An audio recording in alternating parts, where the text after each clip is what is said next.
ప్రసిద్ధమైన విభిన్న వ్యాపారులు మరియు ప్రియంగా మాట్లాడే మనుష్యులు, బహుసంఖ్యులైన రాజులు అందరూ ప్రసన్నంగా శ్రీరామునికి అభిషేకము కోసమని అక్కడ ఉపస్థితులైనారు.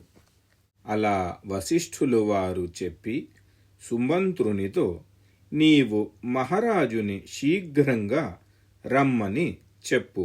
సూర్యోదయము అయిన తరువాత పుష్యనక్షత్రము యోగములో శ్రీరామునికి రాజ్యాభిషేకము అవుతుంది.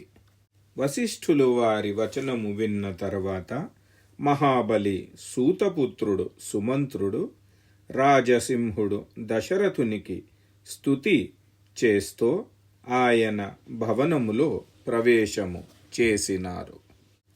మహారాజుకి ప్రియము చేసే ఇంకా ఆయన ద్వారా సమ్మానితుడైన ద్వారపాలకులు ఆ ముసలి సచివునికి లోపలికి వెళ్లకుండా ఆపలేదు.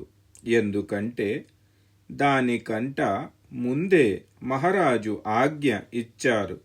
ఏ సమయములోనైనా సుమంత్రుడు లోపలికి రావచ్చు, ఎవ్వరూ ఆయనని ఆపకూడదని. సుమంత్రుడు రాజుగారిని సమీపించి ఆయన దగ్గర నించున్నారు. అప్పుడు ఆయనకి మహారాజు అవస్థ తెలియదు. అందుకని చాలా సంతోషదాయకమైన వచనములు ద్వారా ఆయన స్తుతి మొదలుపెట్టారు. సూతుడు సుమంత్రుడు రాజు మహలలో ముందుగా వచ్చి 2 చేతులు జోడించి మహారాజు దశరథుని స్తుతి చేస్తున్నారు.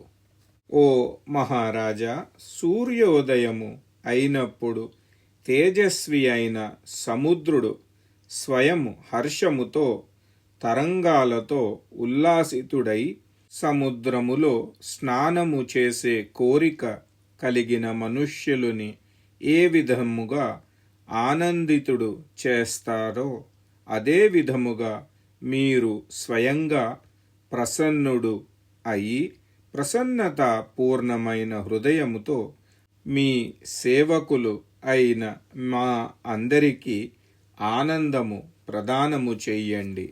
దేవ సారథి మాతలి ఈ వేళలో దేవరాజు ఇంద్రుని స్తుతి చేస్తూ సమస్తమైన దానవుల మీద విజయము పొందినారు. ఆ విధముగా నేను స్తుతివచనములతో మిమ్మల్ని నిద్ర నుండి లేపుతున్నాను.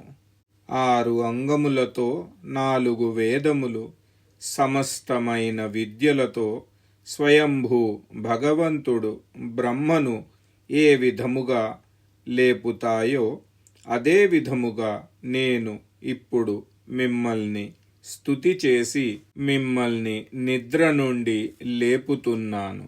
ఏ విధముగా చంద్రుడు మరియు సూర్యుడు సమస్త భూతాధిపతికి ఆధారభూతమై ఆ శుభ స్వరూపముతో ఈ పృథివీని లేపుతున్నారో అదే విధముగా నేను మిమ్మల్ని నిద్ర నుండి లేపుతున్నాను.